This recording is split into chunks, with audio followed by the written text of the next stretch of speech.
Hello, friends. Welcome to my English Learning Podcast. I'm really happy you are here with me today. This show is all about helping you learn English faster and in a smarter way. Today, we have a topic that can really change the way you study. We're going to talk about how you can study so fast it almost feels unbelievable. This is not about magic or secret talent. It's about knowing the right way to learn and making your brain work better for you.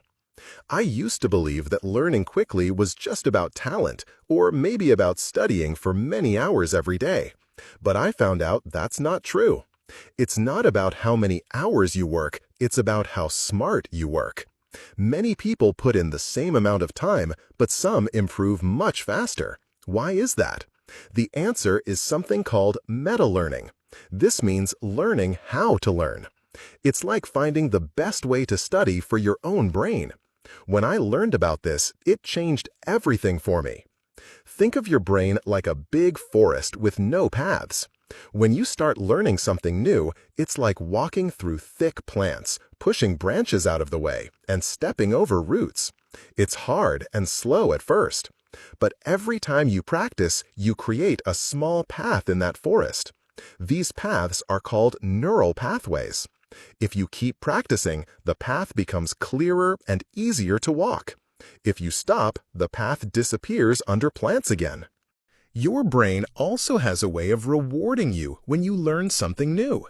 It gives you a chemical called dopamine. This makes you feel happy and proud, just like when you win a level in a video game. That feeling makes you want to keep going. But if your progress slows down, your brain stops giving you that reward, and you may feel like quitting. The trick is to keep going, even when progress feels slow. Celebrate small wins, like using a new phrase in conversation, so your brain keeps giving you those happy feelings. Learning English is like playing a video game. You pass levels, clear paths, and get rewards along the way. But it's not always smooth. There are stages in the journey. At first, everything feels hard and slow. You are carrying a heavy backpack up a steep hill. Even saying hello feels strange. This is stage 1, where you are building the base. Stage 2 is when you start improving. You find your rhythm and things get easier. You start to notice that you understand more. Maybe one day you watch a whole TV show in English without subtitles. That's an amazing feeling. Then comes stage 3, the plateau. This is like climbing halfway up the mountain and suddenly finding no path forward. You feel stuck, and no matter how hard you try, you don't see progress. This is the hardest stage because many people give up here. But if you keep going, you reach stage 4, success. You make it to the top, and you can look back at how far you've come. The plateau is tough, but there are ways to get through it. First, remember your why. Why are you learning English? Is it for a better job, to travel, or to talk to people around the world? This reason is your guiding star. Keep it in your mind. Second, celebrate small wins. Every little progress matters. Third, change your environment if you feel bored. Try joining a conversation group, watch a different type of show, or learn through songs. Fourth, take breaks. Resting helps your brain store what you've learned. Now, let's talk about learning smarter. One of the best ideas is the 80-20 principle. This means that 80% of your results come from 20% of your efforts. So, instead of trying to learn 10,000 random words, focus on the 1,000 most common ones used in daily conversations. These will help you the most. Another useful habit is journaling. Write down why you are learning English and what your goals are. It's like setting a compass for your learning journey. It keeps you moving in the right direction. Here's another truth. If you don't review what you learn, you will forget it. At first, new information goes into your short-term memory, like a note written on a piece of paper. If you don't review it, your brain erases it to make space for new things. But if you repeat and use the information, your brain moves it into long-term memory, like saving a file to your computer's hard drive. Think of learning like drawing a line in the sand. The first time, it's light and easy to erase. But the more you go over it, the deeper and more permanent it becomes. Your brain is like a garden. New words are seeds. If you don't water them with practice, they will die. But if you repeat and use them, they grow strong.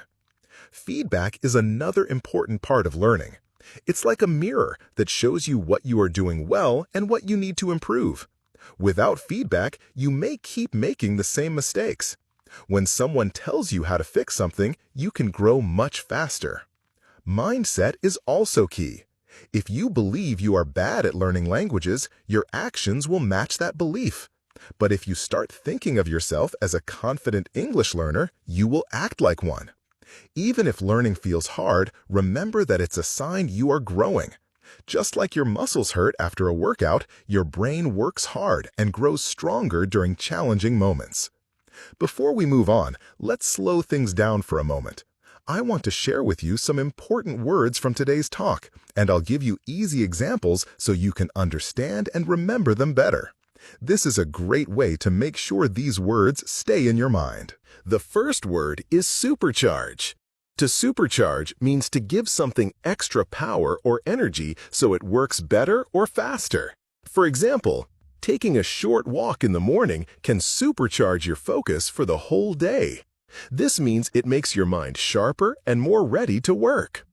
The next word is trait. A trait is a personal quality or something that is part of someone's character. For example, patience is an important trait for a good teacher. It means patience is a special quality that makes a teacher better.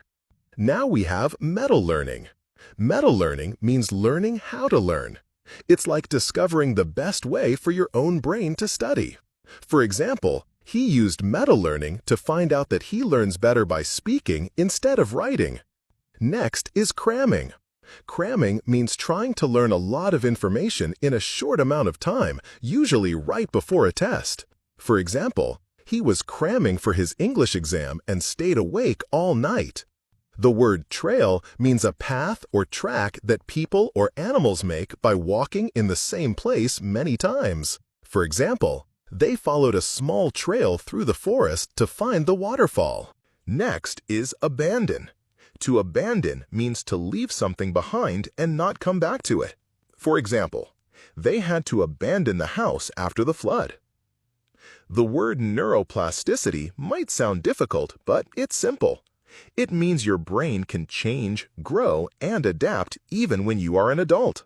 For example, thanks to neuroplasticity, it's never too late to learn English. Another useful word is plateau. A plateau is when your progress stops and nothing seems to change. For example, after weeks of improvement, she hit a plateau and felt stuck. The word momentum means forward movement that becomes easier to continue once it starts. For example, once he built momentum, reading in English became a daily habit. Now, dopamine. Dopamine is a chemical in your brain that makes you feel good when you achieve something. For example, she felt a rush of dopamine after finishing her first English podcast. And finally, stay aligned. This means to stay connected to your main purpose or your reason for doing something. For example, he writes in his journal every morning to stay aligned with his goals. These words are important because they describe ideas that can help you on your learning journey. When you not only understand them, but also use them in your own sentences, they become part of your active vocabulary. Now, let's bring everything together and think about how you can use these ideas in real life. Remember, learning English is not a race, it's a journey. Every small step you take gets you closer to your goal.